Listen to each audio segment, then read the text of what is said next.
Today I'd like to ask you, the unfaithful, probably one of the most important questions that you will be asked as you begin your recovery work or as you are within probably the first 2 years of repair work or recovery work.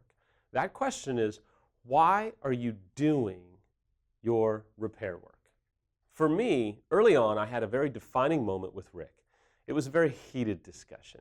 Now, Rick is a genius. He's brilliant. He doesn't have to get heated because the expertise and the knowledge that he has within him just really pours out in a way where you find it to be undeniably true and go, yeah, I feel like a piece of crap right now because everything that you just said is right and I'm wrong. And I've had a million of those moments. Even now, sometimes, I can say, well, Rick, I feel this. And he goes, well, have you thought about this? No, I haven't. And I'm a loser. And so I have not figured it all out, but I do want you to know, if you cannot make some of the same mistakes that Samantha and I made, it's going to make your recovery that much easier. And I was in this little office one day with Rick, getting very angry, very frustrated, and at some level kind of doing that backdoor thing where I say, I'm doing what you said to do, Rick, and it's not working, so you're at fault. And Rick decided that this was going to be a day where he was going to call my bluff and be a bit more direct with me. And he said, let me ask you a question, Samuel. Why are you doing your recovery work? Are you doing it just to make Samantha happy? Is this another exercise just to make people happy? Are you doing this to get people to shut up? Are you doing this to make Samantha get over it, shut up, stop talking about it, and leave you alone? Or are you, for one of the first times in probably 2 to 4 years, really genuine about what you're doing? He went on to say, if you're just doing this for her, you're not going to last. And I said, hold on there, big shooter. You don't understand the willpower and the grit and the determination that I have as a man. You don't understand all the things that I've been through. And he said, right, that means nothing, but you're so frustrated because Samantha's not responding to your recovery efforts, and I have to ask you, are you doing this for her, or are you doing this? And here's where the rubber meets the road. And I say it to you as well. Are you doing this because you know you need help? You know something inside you is broken. You know that you have to do repair work for you. That you know that something in you is not right. Samuel, why are you doing this? Because the answer to that means everything. It can make or break your recovery. It can absolutely make things easier with your spouse or harder with your spouse. You see, I was doing a lot. I mean, I could tell you so many things that I was doing, and I was very easily frustrated because Samantha didn't seem to really care. There wasn't a lot of applause. There wasn't a lot of support. There wasn't a lot of pats on the back, and I'm so proud of you. Within the first year or so, there was a lot of, good. That first year, there just was the grace of God. I even made a pretty good amount of money and felt like, hey, look at Samuel. Things are great. And Samantha was like, yeah. Samantha didn't care about the money. Samantha had much bigger concerns about our life. Where the rubber meets the road is, will you continue to do repair work?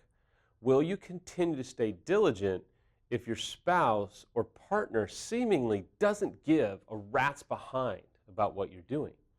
Because if you're just doing it for them, they are going to be, at some level, your master. And if they are happy, you'll really, yeah, I'll keep doing it.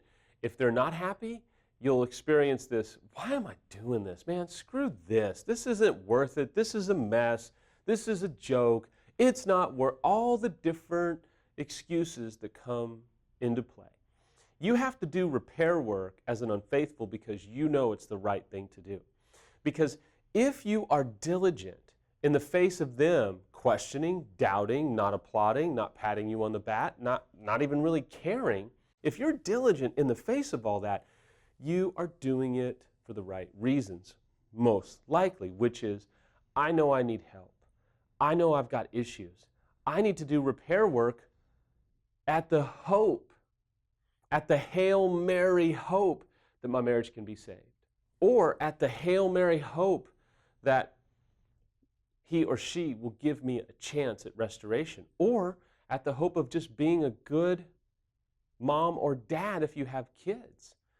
I know this one hurts, but look, if you're truly serious, and for many of you who are in really diabolical situations, you need some hope, because maybe the appearance of your marriage or relationship is completely over. I don't know, but if you're going to remarry one day, if you're going to be a whole person again, you've got to do recovery work.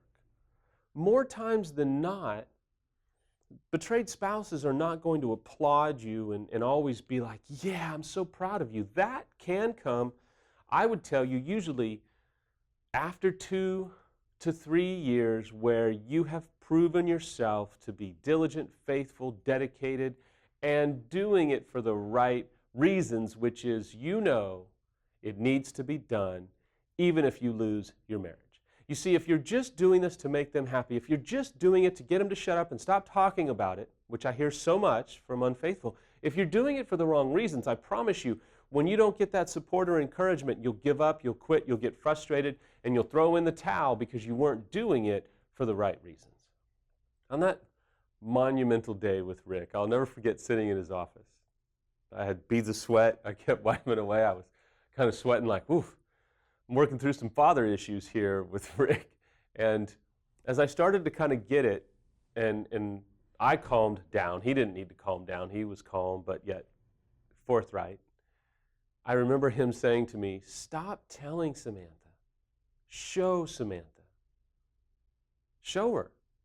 Stop talking and telling her how changed you are, how healed you are, how different you are, all of that. Show her. By the way you care for the kids, by the way you care for the house, by the way that you prioritize the things that she has expressed to you that she needs to see to feel safe. Show her. Stop telling her. Because if you have to tell her, then it's not really happening. If you can show her and model to her by your actions, by the way you carry yourself, things will get a whole lot easier. And I just submit that to you today. I've been very forthright. I've been a little bit direct because I think if you are really looking for help, if you're on this video blog as an unfaithful, you need these kinds of answers. You need these heart-to-heart talks to help you go another day, to help you push through the darkness, the despair, and the hopelessness that stalks you. It stalks you, the unfaithful, in a different way than it does the betrayed. I'm not going to get into comparisons. It's just different. And if you're an unfaithful, you know that. But don't quit today. Ask yourself, why are you doing this? And if you're doing it for the wrong reason, then have a heart-to-heart with yourself. Find a safe third party who's a same-sex individual that you can really have them look you into the eye and give you some honest feedback. Do it for the right reasons. It'll completely change your recovery.